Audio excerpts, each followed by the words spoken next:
can never be the same again. I was summoned to Blackfern Marsh in the 3rd week of October, when the fog lay so thick upon the road that even the crows flew low and silently, as though unwilling to draw attention to themselves. The letter came sealed in black wax, unmarked by any crest, and written in a hand so formal and steady that I at first assumed it to be solicitor's notice or a summons from the Crown. Instead, it was a request, politely worded, curiously urgent, asking that I attend Blackfern Hall to examine a young woman suffering from what was described only as a wasting illness of peculiar character. Blackfern Hall rose suddenly from the fog, a shape darker than the gloom surrounding it. It was not grand, but it was old, the sort of old that presses its weight upon the present, as though the years themselves have not yet departed the place. The door was opened before I could knock. A woman stood there, pale and narrow, her hair bound tightly back from her face. She wore mourning black, though I would later learn no death had yet been announced. "You are the doctor," she said. It was not a question. "I am," I replied. "Dr. Elias Harrow." She nodded once and stepped aside. "I am Mrs. Calder. You are expected." Inside, the hall smelled faintly of damp stone and something else. Iron, perhaps, or old coins kept too long in a closed box.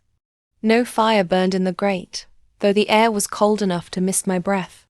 As we walked, I noticed that every mirror in the house had been covered with dark cloth. "You have lost someone recently?" I asked gently, nodding toward the veiled glass. Mrs. Calder did not slow her pace. "Not yet."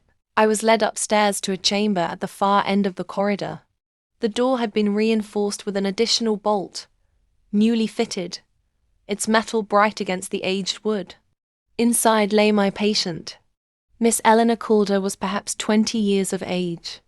She had the delicate features of someone who had once been healthy, though now her skin was stretched thin and colourless, as if the life beneath it were retreating inch by inch. Her eyes were open when I entered, wide and alert, despite the deep shadows beneath them. "She has not slept in 4 nights, Mrs. Calder said. "Not truly." I closed my eyes. Eleanor whispered, her voice little more than breath. "But I am not allowed to go." I examined her as thoroughly as circumstances permitted. Her pulse was weak but steady. No fever, no sign of infection. Yet she trembled constantly, as though reacting to some stimulus I could not perceive.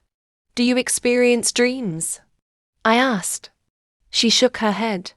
"Do you hear voices?" "Yes," she said at once. "But only when I am alone." Mrs. Calder turned sharply. "You did not say that before." Eleanor's gaze flicked toward the window, though the curtains were drawn tight. "I did not want you to worry." I made notes, though my pen hesitated more than once. Nothing in my training accounted for a condition such as this. "And when did this begin?" I asked. 3 weeks ago," Mrs. Calder replied. "On the night he arrived." Neither of them elaborated.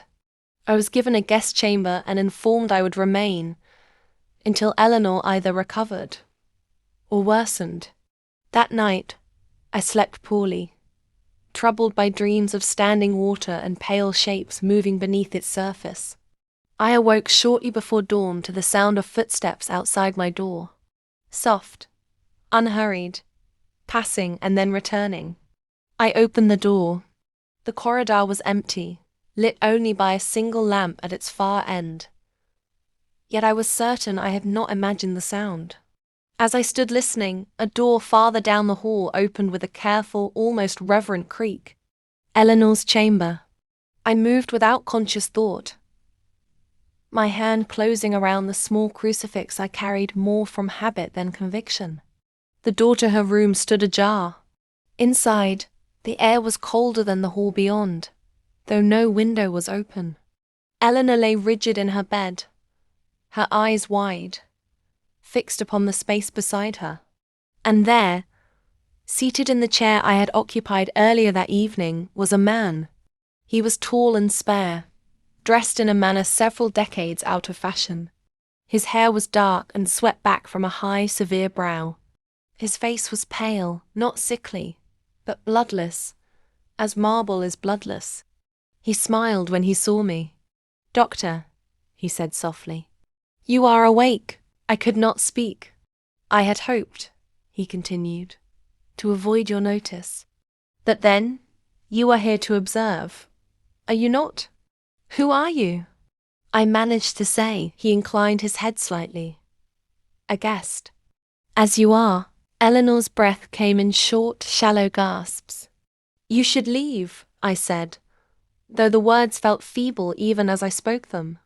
The man rose.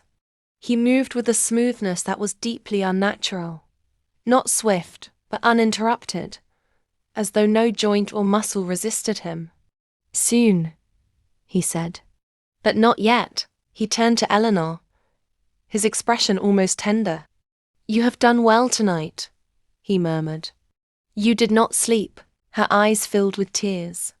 When he passed me, I caught a scent upon him. Old earth, and iron, and something faintly sweet. At the threshold he paused. "Tell me, doctor," he said, "do you believe the dead always remain so?" And then he was gone. The door closed soundlessly behind him. I spent the remainder of the night in Eleanor's room, though nothing further occurred.